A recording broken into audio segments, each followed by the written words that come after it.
जय हिंद दोस्तों। लोन मत चुकाओ और टेंशन को भी भगाओ। जी हाँ दोस्तों, आप लोग बिल्कुल सही सुन रहे हो। अगर आपका भी किसी प्रकार से कोई पर्सनल लोन, कोई क्रेडिट कार्ड का बिल, कोई केसीसी लोन या फिर ऐसा कोई भी अनसिक्योर लोन डिफॉल्ट चल रहा है जिसका बिल आप पे नहीं कर पा रहे हो और आपको डर लग रहा है कि बैंक अब आपका क्या करेगा, आपके साथ क्या होगा और बैंक के पास ऐसे क्या क्या अधिकार हैं जो बैंक आपके साथ कर सकता है, तो मैं आप सभी को बता देना चाहता हूं कि अब आपको टेंशन लेने की बिल्कुल भी जरूरत नहीं है। टेंशन को पूरी तरीके से भगा दीजिए क्योंकि बैंक आपका एक्चुअली में कुछ भी नहीं कर सकता है। जी हाँ दोस्तों, आप लोग बिल्कुल सही सुन रहे हो। कई भाइयों का बहुत दिनों से बहुत सारे सवाल आ रहे थे, कमेंट सेक्शन में आ रहे थे और मुझे भी ऐसे पर्सनल मैसेज करके बता रहे थे कि सर मेरा कुछ क्रेडिट कार्ड का डिफॉल्ट है, कुछ पर्सनल लोन डिफॉल्ट हो गया है, कहीं पर मेरी बेटी का इलाज था, कहीं पर मुझे कोई और प्रॉब्लम थी, कहीं पर मेरे को कोई और दिक्कत आ गई, मेरी जॉब चली गई, मेरे बिजनेस में लॉस हो गया। मेनली यही काम था। कुछ लोग स्टॉक मार्केट में पैसा हार गए एक तरीके से, कुछ ऑनलाइन गेम के चक्कर में पड़ गए, कुछ के साथ फ्रॉड हो गया, कुछ के साथ कोई कोई किसी का पैसा लेके भाग गया, किसी ने किसी को दे रखा था वो अब नहीं दे रहा है। ऐसी बहुत सारी दिक्कतें हैं जिनकी वजह से आपका लोन डिफॉल्ट होता है या फिर आपका क्रेडिट कार्ड बिल डिफॉल्ट होता है। यही मेनली ज्यादातर कारण है। देखो, मैं आप सभी को बता देना चाहता हूं कि 99% जो कस्टमर है आपके जैसे या फिर कोई और, ठीक है, वो लोग लोन इन्हीं वजहों से डिफॉल्ट करते हैं। उनके पास पैसे एक्चुअल में नहीं रहते हैं। 1% लोग जो हैं कुल मिला के वो एक्चुअली में जानबूझ के डिफॉल्ट करते हैं। और ये लोग कौन होते हैं? ये लोग खुद रिकवरी एजेंट होते हैं।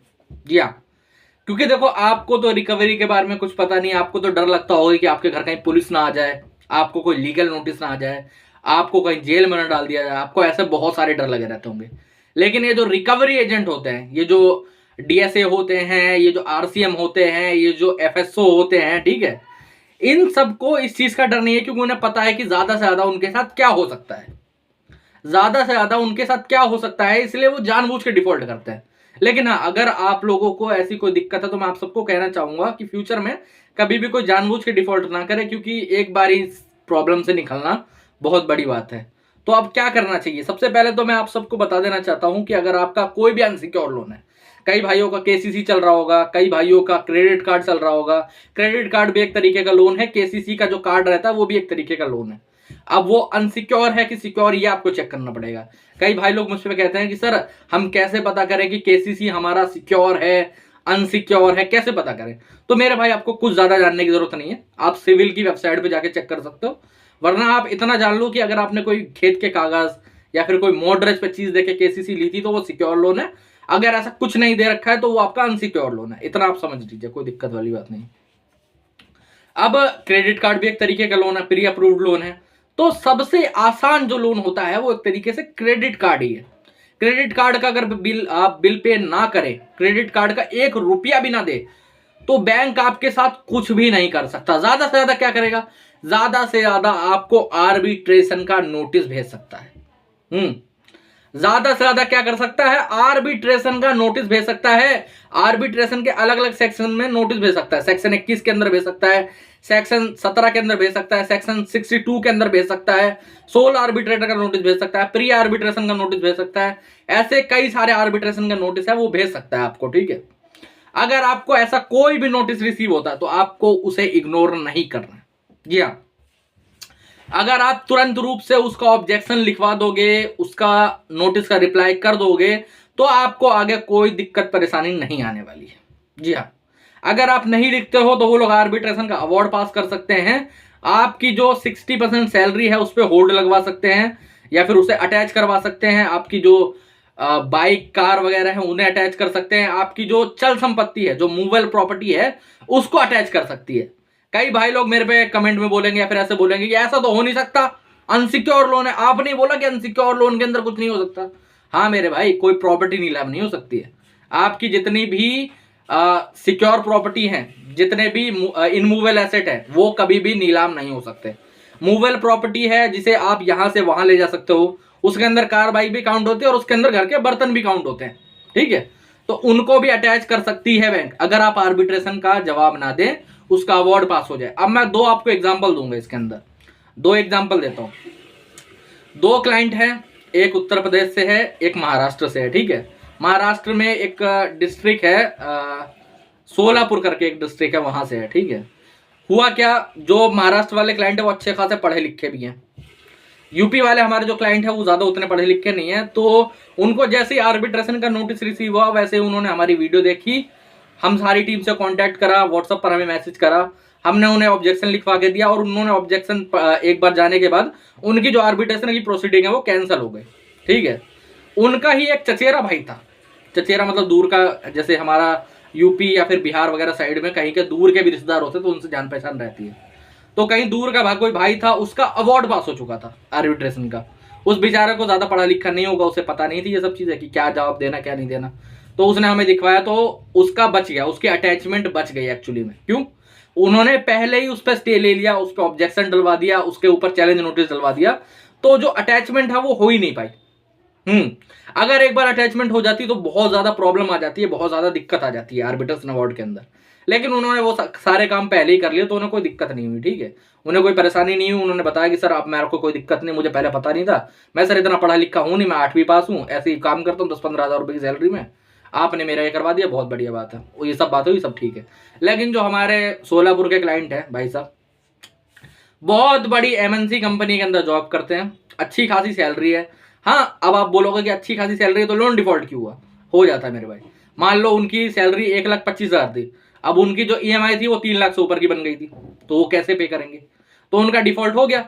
उनको भी क्रेडिट कार्ड के अंदर आर्बिट्रेशन के मल्टीपल नोटिस रिसीव हुए, तो उन्होंने ऐसे ही किसी से संपर्क करा, देखा, सब चीजें करी, उसने कह दिया अरे ये तो कुछ होता ही नहीं है, तूने ऑनलाइन लोन लिया है मेरे भाई, तूने क्रेडिट कार्ड लिया है, कोई दिक्कत परेशानी नहीं है इसके अंदर।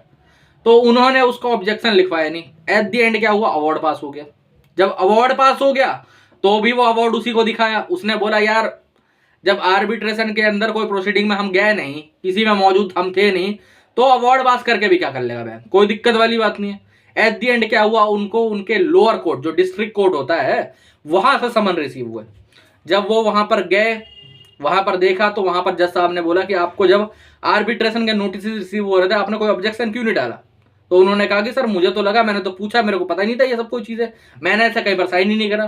तो वहाँ जज साहब ने सीधे कह दिया कि आपने साइन करा हो मत करा हो, अब अटैचमेंट होगी, तो उनकी जो 60% सैलरी है उसको बैंक ने अटैच करा। अब हाँ, अब आप पूछोगे अब क्या कर सकते हैं, अब क्या कर सकती है बैंक, हाँ उनका सामान अटैच नहीं हुआ लेकिन उनकी 60% सैलरी अटैच हो गई, सामान पे वहीं कोर्ट से स्टे मिल गया था, तो कोई दिक्कत वाली बात नहीं।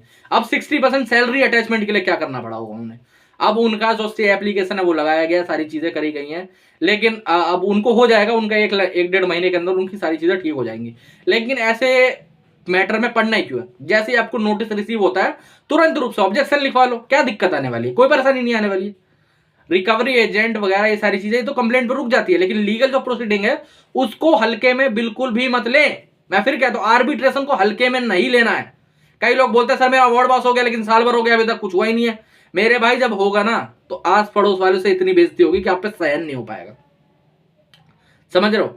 वो जो भाई थे वो बता रहे थे कि सर मैं तो हल्के में ले रहा था, मेरी तो 60% सैलरी चली गई। अब जिस दोस्त से मैंने पूछा थे सब चीजें उससे बात कर रहा तो वो बोल रहा है मेरे को क्या पता यार, मेरे को तो ये चीजें पता नहीं थी। पहले सर कोई गुरु बनेगा, अपना डॉक्टर खुद मत बनो, मैं फिर कहता हूं ठीक है, अपना डॉक्टर खुद मत बनो, खुद को दवाई दोगे तो गलत ही दोगे हमेशा। तो इसीलिए सारी चीजें जान के करो। जैसे आर्बिट्रेशन का नोटिस आता है तुरंत रूप से ऑब्जेक्शन लिखो, हमसे लिखवा सकते हो, किसी और से लिखवा सकते हो, चाहो तो खुद भी लिख सकते हो, लेकिन लीगल फॉर्मेट में लिखो, सही तरीके से लिखो, पॉइंट वाइज लिखो, सारी चीजें करके लिखो। अगर एक भी पॉइंट इधर उधर हो गया तो ऑब्जेक्शन माना नहीं जाता है। अब कई भाई लोग हैं, मेरे को 5-6 लोगों ने बताया था कि सर हमने लेटर लिखा, हमने सिंपल पेन से लेटर लिख के भेजा लेकिन उसको मान ही नहीं रही बैंक, उसको आर्बिट्रेटर मान ही नहीं रहा। अरे मेरे भाई तूने पहली बात तो लीगल लेटर नहीं भेजा, तूने ऐसे चिट्ठी बना के भेज दिया, और दूसरी बात इसके अंदर कोई लीगल पॉइंट ही नहीं है। क्या पॉइंट है, एक सिंगल पॉइंट नहीं बना के भेजा, बस ये कह दिया आर्बिट्रेशन की प्रोसीडिंग मत करो। अरे ऐसे नहीं करेंगे, तूने मेरे भाई सब हर जगह साइन करा है, अगर ऑनलाइन लिया है तो ओटीपी दी होगी, सब चीजें करी होंगी, तो इसीलिए आर्बिट्रेशन को हल्के में मत लो, तुरंत उसका ऑब्जेक्शन लिखो, ठीक है। अब पर्सनल लोन के अंदर क्या होगा, पर्सनल लोन के अंदर भी यही चीज हो सकती है, पर्सनल लोन के अंदर भी आर्बिट्रेशन आ सकता है, वो मैंने आपको बता ही दिया उसके अंदर क्या करना है। पर्सनल लोन में एक चीज और हो सकती है, आपको सेक्शन 25 के अंदर नोटिस आ सकते हैं, वो समन रिसीव हो सकते हैं। अब ऐसे रूप में क्या करें? देखो कई भाई लोगों को कोर्ट से समन नहीं आता है, सेक्शन 25 का नोटिस आता है। तो मैं आप सबको एक चीज बता देना चाहता हूं कि कई लोग उसे खुला छोड़ देते हैं कि ये तो नोटिस ही है, समन आएगा तब देखी जाएगी। मेरे भाई आप पहले भी रोक सकते हो। आप जो नोटिस आया है सेक्शन 25 का, उसका ऑब्जेक्शन, उसका एक रिप्लाई लिखवाओ, टाइम मांगो बैंक से, हो सकता है बैंक केस ना करे, ठीक है। अगर फिर भी बैंक केस कर देता तो कोई दिक्कत नहीं, फिर तो सेम डे बेल लेनी है। लेकिन पहले नोटिस का जवाब तो दो, नोटिस का ऑब्जेक्शन तो डलवाओ। वो करोगे तो हो सकता है बैंक का लॉयर रुक जाए, केस ही फाइल ना करे। ऐसे बहुत सारे केस है, ऐसे मैं बता देता हूँ, 2 एग्जांपल और दे देता हूँ। एक सेम जगह है, नाम तो नहीं ले सकता बैंक का, ठीक है, लेकिन सेम जगह से 2 क्लाइंटों को रिसीव हुआ। एक ने तो उसका ऑब्जेक्शन लिखवाया, सब चीजें करी, और उनको जो उनके लॉयर थे उनको भिजवा दिया। अब वहां से क्या हुआ, उनके लिए केस अभी तक फाइल नहीं हुआ है, अब मोर देन 4 मंथ हो गए। लेकिन जो दूसरे वाले थे उन्होंने खुला छोड़ दिया उसे, मैंने एडवाइस भी करा उन्हें, लेकिन उन्होंने खुला छोड़ दिया कि यार अभी क्या लिखेंगे, जब कोर्ट समन आएगा तब वो कर लेंगे। उनको विद इन 1.5 मंथ के अंदर समन रिसीव हो गया। अब उनकी डेट है नेक्स्ट मंथ की, जनवरी की डेट है उनकी, उन्हें उस डेट पे जाके बिल लेना पड़ेगा, ठीक है। तो इसीलिए आपको अगर नोटिस भी रिसीव हो रहे हैं तो उसका ऑब्जेक्शन जरूर लिखवाओ। नोटिस इसको खुला मत छोड़ो, क्योंकि नोटिस को आप खुला छोड़ते हो तो वो वहां पर उनका लॉयर दिखा सकता है कि हम देखो मल्टीपल नोटिस भेज रहे हैं, कोई जवाब ही नहीं आ रहा, इसीलिए हमें एक केस फाइल करना पड़ा। इसीलिए आपको कोई भी नोटिस रिसीव होता है और अगर कोर्ट से समन आ रहा है सेक्शन 25 का या चेक बाउंस का, तो बेल लेनी है। तो चिंता किस बात की, सेम डे बेल मिल जाती है, कुछ ही नहीं करना। जहां पर भी जिस भी कोर्ट में आपका लगा है, ज्यादातर ये लोग क्या करते हैं, अगर आप जयपुर के हो तो वेस्ट बंगाल कर देंगे, महाराष्ट्र के हो तो दिल्ली कर देंगे, दिल्ली के हो तो उड़ीसा में कर देंगे, ऐसे ऐसे कर देंगे, समझ रहे हो, चेन्नई में कर देंगे। तो ऐसे में क्या करना है, आपको 1-2 दिन पहले जाना है, वहां पर एक लोकल लॉयर हायर करो। कोई फीस का, देखो कई लोग मेरे पूछते हैं खर्चा कितना आता है, मैं आप सबको एक चीज बता देना चाहता हूं कि जैसा आप लॉयर कर रहे हो उस हिसाब से खर्चा का वो रहता है, ठीक है। आप 1000-1500 रुपए वाला लॉयर कर रहे हो कि 10,000 वाला कर रहे हो, ठीक है। आप वहां पर केस तो आप घर बैठ के भी लड़ सकते हो, लेकिन मेरा एक वो रहता है कि आप बेल जाके पहली डेट पे ले लो, वहां से वो आपको सस्ता पड़ेगा। क्योंकि यहाँ से लॉयर करोगे वहां पर 10-15 हज़ार रुपए फीस मांगेगा, इससे बढ़िया आप वहां जाओगे तो आपका 1,500-2 हज़ार रुपए में हो जाएगा। 1,500-2 हज़ार रुपए में कैसे हो जाएगा, वो रहेगी लॉयर की फीस, ठीक है। आपको अपना एक जो जज करेगा 15 से लेके 25% तक में, आपको उतना पैसा वहां पर बेल बॉन्ड के रूप में देना पड़ता है, ठीक है। तो अगर आपके पास पैसा अवेलेबल नहीं है, कई लोग बोलते हैं सर पैसा अवेलेबल नहीं है तो क्या करूं, कोई जमीन है उसका आप खतौनी या फिर पेपर्स वगैरह रखवा सकते हो, कोई दिक्कत नहीं है। कोई गाड़ी है उसकी आरसी रखवा सकते हो। और कई लोग बोलेंगे सर मेरा लोन तो 10 लाख का, कोई 2.5 लाख का कहां से लाऊंगा, सामान है नहीं है। तो मेरे भाई 2.5 लाख का ऐसा जरूरी नहीं है, आप सिंपली 10 से 25% के बीच में होता है। अब जज साहब जितना कहेंगे उतना आप सबमिट करना पड़ेगा आपको, तो कोई दिक्कत वाली बात नहीं।